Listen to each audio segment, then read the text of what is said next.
On December 14th, 2012, 27 were killed in an almost unbelievable massacre at the Sandy Hook Elementary School shootings. One girl and her family sit behind a glowing television screen, awestruck, wondering how on earth this could happen. I'm that girl. I'm Kenyon Ellsworth. I'm 17 years old, and I'm from Lisbon, Iowa, which is a town with a population near 2,000, a little bit smaller than Des Moines. I'm here today because I'm sick of the noise surrounding these tragedies, and I'm here to tell you the truth. If you're listening, all of you out there, consider this. Adam Lanza, the perpetrator of the shooting, is in fact a person. He's a human being, and it was a force within him, unbeknownst to all of us, that caused him to create such horror. He lived just as we do, except for all of the strings inside of him simply broke. Now, I realize that he lived in a world of 28,000 people, one much larger than my own, and still not a single person knew that he was unequivocally unstable. No one understood that he posed a threat. I began to ponder about my own hometown, a place so tiny that everyone has the pulse on each other. How many people do I know are suffering? How many of them are close to the edge, inches from taking those sinister shears and cutting their final ties to sanity? More importantly, how many of them know they have a safe haven to retire to? We live in this small town, and we think that we would know. We think that it could never happen to us. But let me tell you this. This is where my community is wrong. Because no one is immune. It starts within us, and it's a disease of the mind, and all are susceptible. If my minuscule corner of the world was so right, so shielded from reality's horrors, how could we have known that a good friend of mine would not take the life of another, but instead his own? Nathan Simons was in high school, and his inability to cope with the world was kept a perfect secret. Not a single soul knew.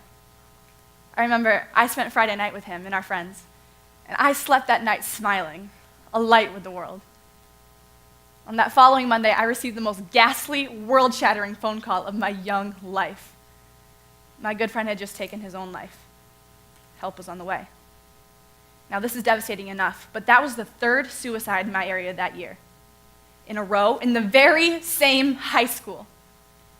We said promises have gone but never forgotten, but a little bit of life had been stolen out of each and every one of the people that I held dear to me.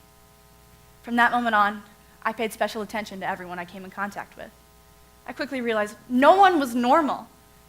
No one was all right, and no one was just fine and dandy. I noticed that a large majority of my peers were on antidepressants, were harming themselves, had ADHD, ADD, had eating disorders, and had even spent time in hospitals for their mental state. Like I said, it's a disease of the mind, and all are susceptible. But I believe that attention paid to it is the first step. Now, moving on, it's a danger to say those who are mentally ill are the problems in our society, because our system fails from both sides, both the perpetrator and the victim. We cannot triumph over this because our answer is to blame. We look at the mentally ill perpetrator, such as Lanza, and we play the victim. We cry out, "How could you have done this? Why have you never asked for help?" But we never once look to ourselves. We as a society need to find responsibility within. We need to create a fertile environment and foster growth in every lovely aspect possible. Let's look inwards, let's be honest, and let's be there for each other. We need to start by acknowledging one simple truth. We've let them all down.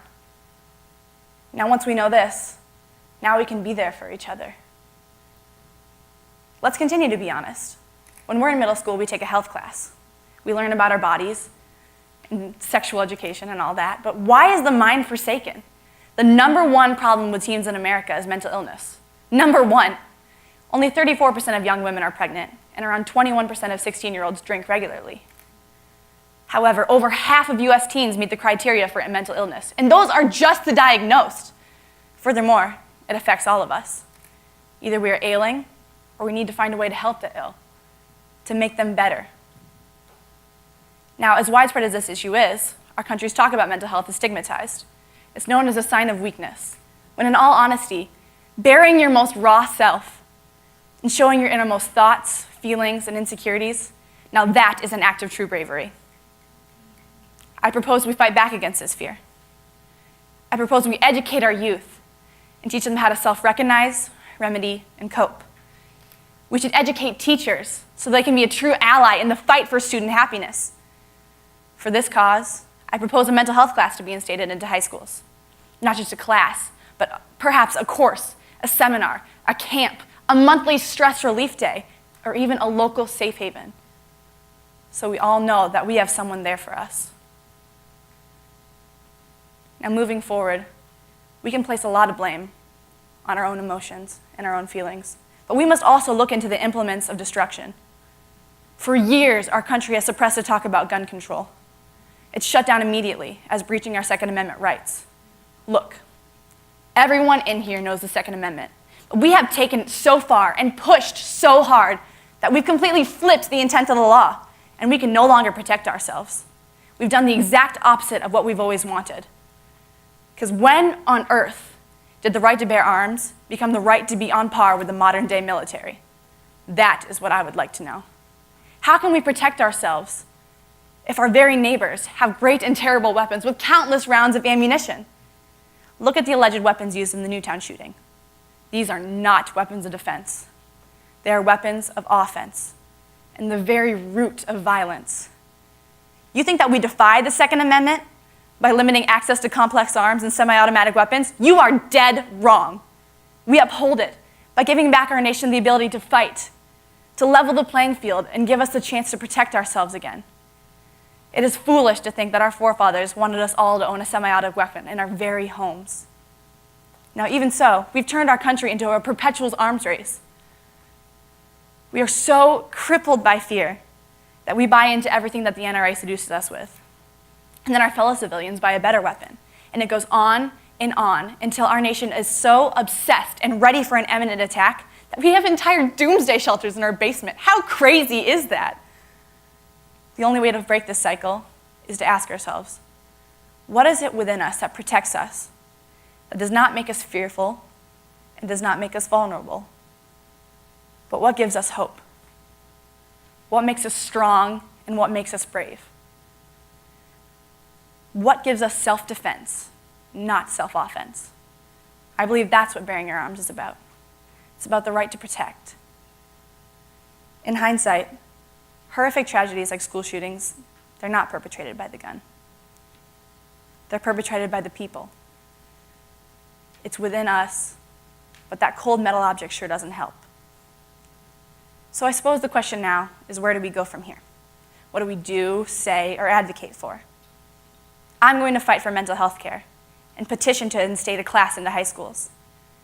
I'm going to fight for bearing arms to mean what it was intended to and have self-defense, not self-offense, be the meaning of our Second Amendment. If the world wants to let us be crazy, then let's show them crazy. Let's rally on the Capitol in every state. Let's make this national, or even better, international. Let's tell them exactly how we feel. Now, if this talk today leaves you with one thing, I hope it's this. The blame is not in him. It's not in her. And it's not in what all went wrong in that one succinct moment. It's in each of us. It's dwelling deep inside, and it's up to us to make it right. Thank you.